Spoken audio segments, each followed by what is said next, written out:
Bonsoir tout le monde.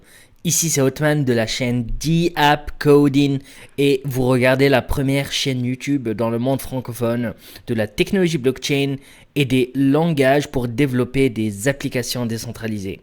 Alors si vous êtes nouvelle ou nouveau sur la chaîne, je vous invite maintenant même à vous abonner en bas, à sélectionner la petite cloche pour recevoir toutes mes notifications. Alors sans plus tarder, nous allons continuer notre programme et nous allons parler aujourd'hui de ce que vous attendez tous, une partie très importante, et c'est le minage. Qu'est-ce que les mineurs font dans le réseau Bitcoin? Si vous avez parlé du Bitcoin précédemment, c'est que vous avez entendu dire que quelqu'un fait de l'argent. Quelqu'un en fait, a un ordinateur derrière dans sa cave et qui fait de l'argent avec cette méthode de minage, quoi. Vous avez également entendu parler de personnes qui veulent apprendre à miner pour faire de l'argent. Mais ce qu'il faut vraiment savoir et comprendre, c'est les raisons pour lesquelles le minage existe et c'est quoi le terme minage et comprendre pourquoi ce système de Bitcoin se base vraiment sur cette opération de minage.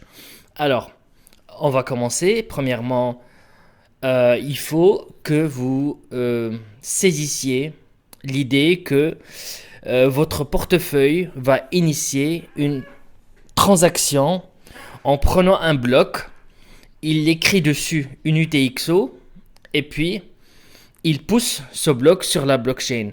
Comme ça, vous pouvez envoyer les fonds non dépensés chez vous, chez les personnes à qui vous souhaitez envoyer des fonds. Sinon, vous pouvez vous envoyer à vous-même le reste, etc., etc. C'est ce qu'on a vu précédemment sur les sessions concernant les transactions. On sait aussi que quand une transaction elle est construite et quand elle est clôturée, ce portefeuille va signer de manière digitale votre transaction et va l'afficher sur le réseau. Voilà. Les transactions également qui sont poussées sur le réseau avec les nœuds, ces nœuds vont intégrer les transactions au même pool. Ces transactions vont attendre dans le même pool comme parking en attendant que le mineur vienne s'occuper de ces transactions. Quand cela arrive, c'est là où la transaction est confirmée et introduite, inscrite dans la blockchain. Maintenant, on va parler de ce que c'est que vraiment le minage. C'est vraiment la dernière partie de notre processus. C'est quand le mineur arrive à sélectionner votre transaction sur un même pool et décide de le traiter. Alors, il faut qu'on comprenne que cette procédure de minage là, premièrement, elle rend le réseau sécurisé. Et c'est ce que vous allez beaucoup entendre quand les gens parlent de minage, quand les gens parlent de combien d'ordinateurs sont dans le réseau Bitcoin. Les gens vont parler également de taux de hachage. Comment ce taux de hachage il est puissant grâce à tous ces ordinateurs et ces nœuds qui constituent le réseau Bitcoin. Mais on verra plus tard ce que c'est. On va aussi parler du fait que le taux de hachage qui est une puissance de calcul. Et cette puissance, c'est ce qui rend que le réseau est sécurisé. C'est ce qui, en fait, assure que les transactions ne seront pas censurées. Quand on dit que dans le Bitcoin, rappelez-vous des premières sessions, qu'il n'y a pas, ne peut pas être censuré. Si le gouvernement n'aime pas ce que vous dépensez, il ne peut pas venir vous interdire de dépenser votre argent sur ce réseau Bitcoin. Donc c'est résistant à la censure, c'est très important quand on parle de ce réseau. On parle également du fait qu'on ne peut pas dépenser doublement. Ça veut dire on ne peut pas envoyer une UTXO 2 fois. Donc ça c'est pas possible, ça c'est pas possible, ça aussi. Ça veut dire aussi que on ne peut pas aller dans le sens inverse. On ne peut pas enlever des transactions de la blockchain. Donc sur la technologie blockchain qui est une grosse base de données, rappelez-vous, on ne va que dans un seul sens. On ajoute des transactions mais on n'enlève pas des transactions et on ne modifie pas des transactions. Donc le minage, c'est ce qui va permettre à tout cela de se produire. Alors comment est-ce qu'on le fait? On va bientôt arriver aux détails techniques, mais pour le moment, vu que c'est une introduction,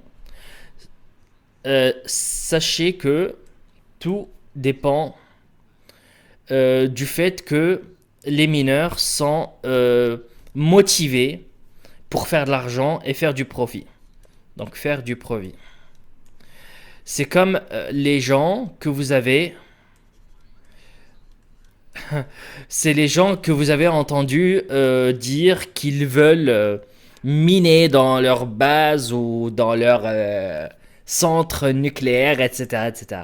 Donc, gardez en tête que le minage, c'est des opérations qui intéressent beaucoup d'entreprises, beaucoup d'individus, pour pouvoir faire du profit.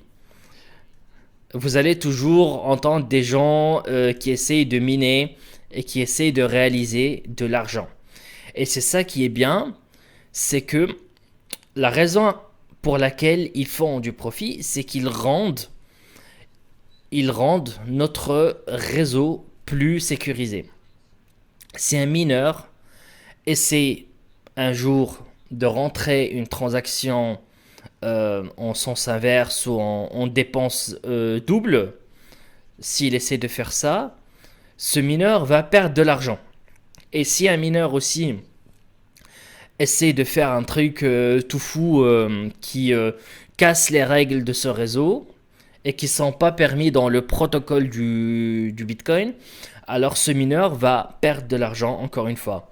Donc, tant que le mineur suit toutes les règles du protocole qui est sur place, donc suivre les règles et rend le réseau sécurisé, alors ils seront payés.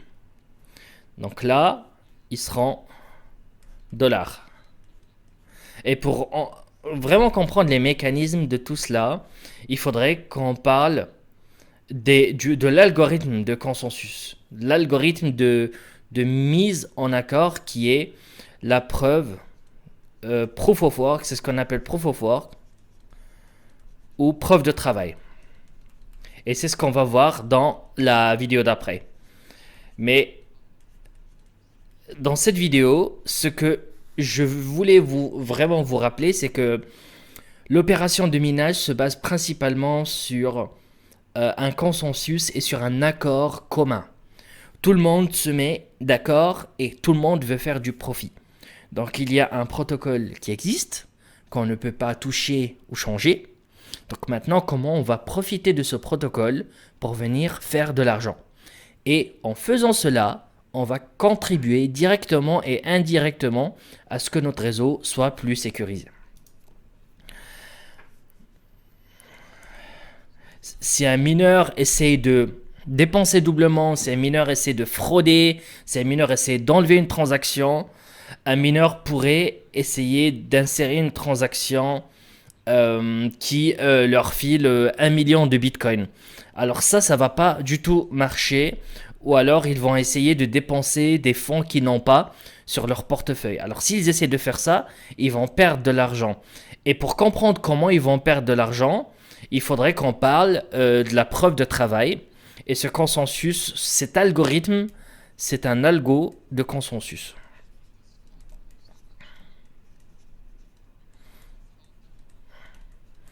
C'est comment le réseau arrive à se mettre d'accord.